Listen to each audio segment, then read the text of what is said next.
13 heures, l'heure de s'informer sur ORTM1, le Mali sur les chantiers des réformes politiques et institutionnelles, le processus d'élaboration d'une nouvelle constitution en cours, la création de l'EJ, des réformes à l'initiative des autorités de la transition. Dans notre série de reportages sur les faits marquants de 2022, Siaka Konaté nous rappelle les faits saillants dans ce domaine. En fin de journal, nous retrouverons Boubacar Sangaré dans la Venise malienne pour parler du festival sur la cohésion sociale et le vivre ensemble. L'initiative du groupe Citoyenneté et Droits humains et ses partenaires qui s'est tenue du 30 décembre au 3 janvier avait pour but de regrouper les habitants de Mopti pour discuter sur la paix et l'extrémisme violent. Très heureuse de vous retrouver avec le même bonheur. Bonjour et bienvenue à tous. Tout d'abord, le président de la République du Togo, Faure Gnassingbé, non moins facilitateur dans le dossier des 46 soldats ivoiriens, est arrivé tout à l'heure à Bamako. Il a été accueilli à l'aéroport international président Modibo Keïta Sénou par le colonel Assimi Goïta. C'était en présence des membres du gouvernement, des présidents d'institutions et plusieurs autres personnalités. Les deux chefs d'État, après un bref entretien au salon d'honneur, se retrouveront à Koulouba pour une séance de travail. Il est à noter que les 46 militaires ivoiriens ont été jugés et condamnés à 20 ans de prison. On aura donc les images de l'arrivée du président togolais au cours de cette édition. Le Mali et le Brésil travaillent à redynamiser leur coopération bilatérale. L'annonce a été faite par le Premier ministre qui a regagné Bamako hier en fin d'après-midi en provenance de Brasilia. Dans la capitale brésilienne, le chef du gouvernement était allé représenter le président de la transition à l'investiture du président Lula da Silva. Nous l'écoutons d'ailleurs au micro de nos envoyés spéciaux Ibrahima Traoré et Adama Kamara. Le Brésil a deux particularités pour nous qui font que notre pays est amené à s'y intéresser de façon singulière. Les préoccupations majeures du chef de l'État et du gouvernement de transition aujourd'hui, c'est le retour définitif de la sécurité pour les Maliennes et Maliens et leurs biens. Donc, les questions de défense. La deuxième grande préoccupation, c'est comment nourrir notre population pour que nous ne dépendions plus des importations qui sont massives et plombent fortement les ressources fiscales de l'État. Il se trouve que dans le domaine spécifique de l'agriculture et de l'élevage, nous avons une coopération de longue date, soutien multiforme qui sont à renouveler et approfondir. Et c'est pour cette raison que dans la délégation, nous avons le ministre du Développement rural qui a eu 3 réunions avec ses partenaires privilégiés et aussi les représentants des forces armées de sécurité pour les questions plus qu'évidentes.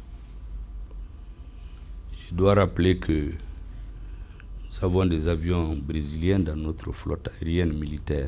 Donc pour nous, l'approfondissement de la coopération et surtout la densification et la diversification dans le domaine de la sécurité de notre pays et de son autosuffisance alimentaire sont des éléments clés de notre politique. Il se trouve qu'avec le Brésil, nous sommes sur ces chantiers. Le deuxième temps fort de cette investiture, c'est l'accueil qu'il a réservé en une première étape aux différentes délégations. Je crois que je ne ferai pas de commentaires sur ce que vous avez vu hier, tellement la chaleur de l'accueil réservé à la délégation malienne se passait de commentaires. Renforcement de la coopération bilatérale, d'importantes avancées ont été enregistrées dans la mise en œuvre des réformes politiques et institutionnelles. On peut citer entre autres l'élaboration de l'avant-projet de la nouvelle constitution qui a été remis au président en octobre, la création également d'une commission chargée de la finalisation de la loi fondamentale. Il y a aussi la mise en place de l'autorité indépendante de gestion des élections EGE. Dans notre série de reportages sur les faits marquants de 2022, Chaka Konaté nous parle des avancées dans la mise en œuvre des réformes politiques et institutionnelles. On regarde. Un grand pas vient d'être franchi vers la finalisation du projet de constitution. Un décret du président de la transition en date du 19 décembre 2022 crée une commission ayant pour mission d'examiner et d'amender, le cas échéant, l'avant-projet de constitution élaboré par la commission de rédaction de la nouvelle constitution. Cela en vue de produire et de soumettre au président de la transition chef de l'État le projet de constitution de la République du Mali, composé d'une 50aine de membres. La commission a 15 jours pour finaliser le document qui a été remis le 11 octobre au président de la transition. Le chef de l'État a salué l'approche participative de la CNRC. Conformément aux vœux exprimés par notre peuple au cours des assises nationales de la refondation, l'objectif du processus en cours est de doter notre pays d'une nouvelle constitution, en vue d'avoir des institutions fortes et stables, répondant à nos besoins de gouvernance de l'État. En effet, après de longues années de soubresauts politiques, il nous faut repartir sur de nouvelles bases afin de créer des conditions d'instauration d'une démocratie réellement représentative dans un cadre social apaisé et convivial. J'ai suivi avec beaucoup d'intérêt vos activités et particulièrement la méthode de travail que vous avez adoptée. Selon le président de la CNRC, l'avant-projet de constitution est composé de 195 articles contre 122 pour la constitution de 1992. Il comporte de nombreuses innovations, dont la création d'un parlement à 2 chambres, l'Assemblée nationale comme première chambre et le Haut Conseil de la Nation, deuxième chambre. Il apporte des changements dans les rapports entre les pouvoirs exécutifs et législatifs. Vous savez, dans la constitution actuelle, on dit que c'est le gouvernement qui détermine la politique de la nation. Avec la nouvelle constitution, c'est le président de la République qui détermine la politique de la nation, le gouvernement qui conduit la politique de la nation. Le Parlement ou l'Assemblée ne pourra plus renverser le gouvernement. Et, en sens inverse, le président de la République ne pourra plus dissoudre l'Assemblée nationale. Pour ce qui est de l'autorité indépendante de gestion des élections EGE, le décret de nomination de ses 15 membres a été signé le 12 octobre par le président de la transition. Auparavant, un tirage au sort avait été effectué le 22 août pour choisir les 4 représentants des partis politiques et les 3 représentants de la société civile. L'EGE a tenu sa réunion inaugurale le 1er novembre et le choix a été porté sur le bâtonnier maître Moustapha Cissé pour présider à ses destinées. Elle s'occupera de l'organisation des élections et de la centralisation des résultats. Nous avons commencé la relecture du règlement intérieur de notre organe et nous avons mis en place le bureau de l'EGE qui est composé de 4 personnes. Et au terme de la loi électorale, le bureau de l'EGE est composé du président, d'un vice-président, de 2 rapporteurs, le premier rapporteur et le deuxième rapporteur. Nous sommes les membres nommés par M. le Président de la Transition par décret pour constituer ce qu'on appelle le collège des membres de l'autorité indépendante de gestion des élections et qui a pour prérogative essentielle d'assurer l'organisation et la gestion de tout le processus électoral, des élections référendaires et de l'élection des différentes élections au Mali. Le colonel Boussirou Dramé est le secrétaire général de l'EGE. Il a été nommé en Conseil des ministres du 21 décembre. L'EGE est une création de la nouvelle loi électorale votée le 17 juin par le Conseil national de transition est promulguée une semaine plus tard, le 24 juin, par le président de la transition. Pour permettre aux Maliens de s'informer sur les réformes politiques et institutionnelles, le gouvernement a mis en place une plateforme interactive de communication mdrpi.gouv.ml. Elle a été conçue par l'AGETIC pour être un instrument de vulgarisation de la refondation du Mali. La plateforme comporte un espace forum pour des échanges que nous avons voulu en accès libre pour rendre l'interaction facile. Les interrogations, observations et contributions de nos concitoyens recueillis seront traités dans des délais raisonnables, étant donné que la plateforme est disponible 24 heures sur 24. Les Maliens croient à la volonté des autorités de changer leur pays. Et ce changement en réalité ne peut avoir lieu que lorsque tout le monde adhère, que tout le monde comprend, que lorsque tout le monde décide d'accompagner, sinon aller au-devant des autorités. Les processus de refondation, ils l'ont compris, ils se sont appropriés et maintenant ils travaillent pour que l'ensemble des Maliens y adhèrent. Et de ce point de vue, je voudrais donc les féliciter et demander à tous les membres du gouvernement, à tous les cadres de la haute administration, de les accompagner pour que leur mission soit une véritable réussite. La plateforme est entièrement financée par le budget national. Elle devrait contribuer à la densification des relations entre les gouvernants et les gouvernés. Voilà, je le disais tantôt, arrivée du président du Togo, Faure Gnassingbé, voilà, facilitateur dans le dossier des 46 soldats.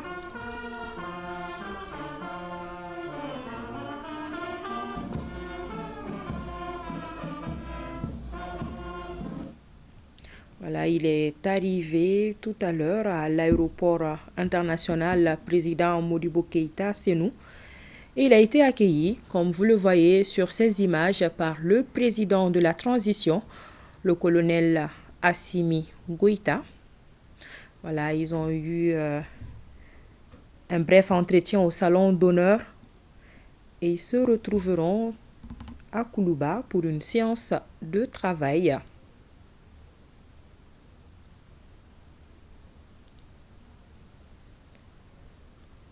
Le président Faure Gnassingbé qui est facilitateur dans le dossier des 46 soldats. Et vous aurez d'amples informations dans nos éditions futures. Présentement, nous sommes à Djouila, atelier d'échange sur le document cadre de politique nationale de l'administration du territoire. Une rencontre initiée par les plus hautes autorités du pays est placée sous la présidence du gouverneur visant à améliorer un projet de documentation déjà établi. Le reportage de Daniel Fomba. C'est durant une journée que les forces vives du Baninko se sont penchées sur le projet de document cadre de politique nationale de l'administration du territoire afin de lui apporter une dernière retouche permettant d'asseoir une bonne gouvernance prenant en compte les différents axes prioritaires d'une véritable refondation du Mali, raison pour laquelle la tenue de cet atelier. Le présent document cadre de politique nationale d'administration du territoire, qui est une initiative des autorités de la transition, est une réponse adaptée aux réformes envisagées. Il est fondé sur une analyse sans complaisance de l'état des lieux de l'administration du territoire, de l'indépendance à nos jours. Il traduit les orientations fortes du gouvernement en matière de gestion du territoire avec comme vision une administration territoriale moderne et performante, pilotée par des représentants de l'État bien outillés, accompagnant les chantiers des réformes imprégnées des réalités sociologiques et culturelles de notre terroir et offrant les conditions d'un service public de qualité dont l'accès est égal pour tous les citoyens. Au terme de cette journée d'échange et de débat sur le document présenté, les deux groupes de réflexion ont formulé plusieurs recommandations qui seront transmises aux plus hautes autorités dans les jours à venir. L'Association des jeunes pour la citoyenneté active et la démocratie AJICAD, en partenariat avec Oxfam, a tenu rencontre d'échanges sur le fonctionnement des collectivités et les mécanismes de gestion des conflits. La rencontre a mobilisé des élus, des légitimités traditionnelles et les jeunes leaders de Ségou. On en sait plus avec Amidou Diallo.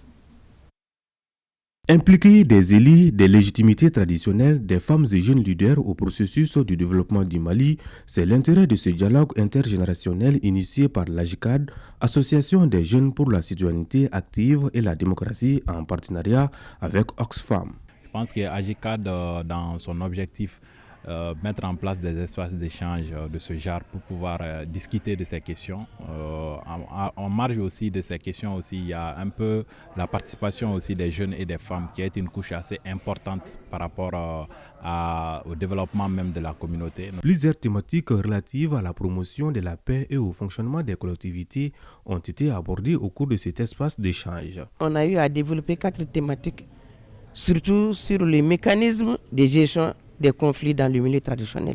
Ensuite, l'importance de l'implication des jeunes et des femmes dans cette stratégie. Également, les messages à donner à la jeune génération pour quand même faire un plaidoyer auprès des décideurs afin qu'il y ait un changement dans ce sens. On doit exhorter, encourager les initiateurs en ce sens que chaque fois qu'on varie ce genre de rencontres, ce genre de panels qui permettent aux différentes générations de changer sur les problématiques qui sont d'actualité aujourd'hui. On note que cette rencontre de l'Association des jeunes pour la citoyenneté active et la démocratie AJICAD s'inscrit dans le cadre du projet Promotion des droits de l'homme, de l'égalité sociale et économique et de la consolidation inclusive de la paix au Mali. De Ségou, prenons nos pirogues et direction la Venise malienne qui a vibré du 30 décembre au 3 janvier au rythme du festival sur la cohésion sociale et le vivre ensemble. Il est organisé par le groupe Citoyenneté et Droits humains et ses partenaires. Première du genre, le thème portait sur contribution de la culture contre l'extrémisme et au renforcement de la cohésion sociale et le vivre ensemble. Et c'est Boubacar Sangaré qui nous conduit. Cette première édition, initiée par le groupe Citoyenneté et Droits humains, vise entre autres à renforcer l'entente et l'unité dans la région par le rapprochement des différentes communautés et lutter contre l'extrémisme violent. Au-delà de la réponse militaire à l'insécurité dans les cercles de Mopti, la culture se présente comme une arme redoutable, avec la particularité de ne pas tuer ou de blesser, mais plutôt de soigner et de ramener sur le droit chemin. D'où le thème « Contribution de la culture à la lutte contre les extrémismes et au renforcement de la cohésion sociale et le vivre ensemble à Mopti ». À travers animations folkloriques, les associations culturelles Guina Dogon et Taptal Poulakou et les Donso ont étalé leur riche patrimoine culturel et artistique et véhiculé des messages de paix et de cohésion sociale. Ce festival est une occasion d'éveiller et de susciter l'union et la solidarité entre tous les enfants de la région de Mopti. Plusieurs activités sont au programme de cette première édition du Festival sur la cohésion sociale et le vivre ensemble qui dure 5 jours. Il s'agit d'une foire commerciale au terrain scolaire de Gangal, de prestations d'artistes et la lutte traditionnelle.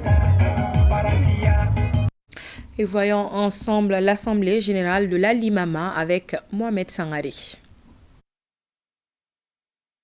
Les activités qui ont été amenées au cours de 2022, c'est là à travers les consultations, la donation de kits avec les formations qu'on a eu à faire. Nous pensons vraiment de réaliser beaucoup de choses, tant sur les ressources de la jeunesse Limama ou de Limama en général, mais aussi les activités solidaires qui vont à l'endroit de la population et à tous les musulmans.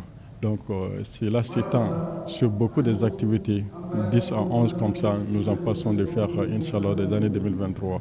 Et ces activités, à travers de l'assainissement, l'éducation et surtout la cohésion. Donc nous allons mener une campagne de sensibilisation afin de renforcer les autorités maliennes dans leur gouvernance sur la question d'islam. Oumar Keïta, porte-parole de la Limama Commune 4 au micro de Mohamed Sangaré. Voilà, vous le savez, l'actualité de la journée, c'est l'arrivée du président du Togo, Faure Gnassingbé. Voilà, son arrivée accueillie à sa descente d'avion.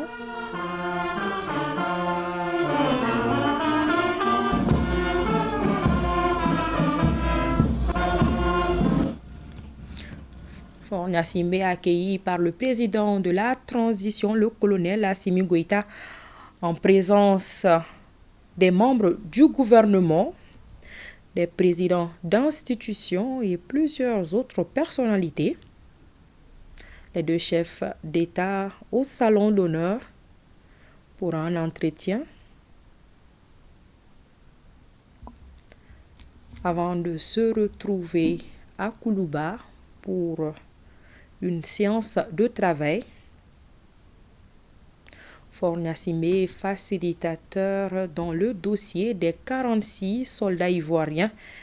Les 46 soldats ivoiriens qui ont été jugés et condamnés à 20 ans de prison. C'est l'essentiel qu'il fallait retenir de cette édition que j'ai eu le plaisir de présenter. À demain, Inch'Allah.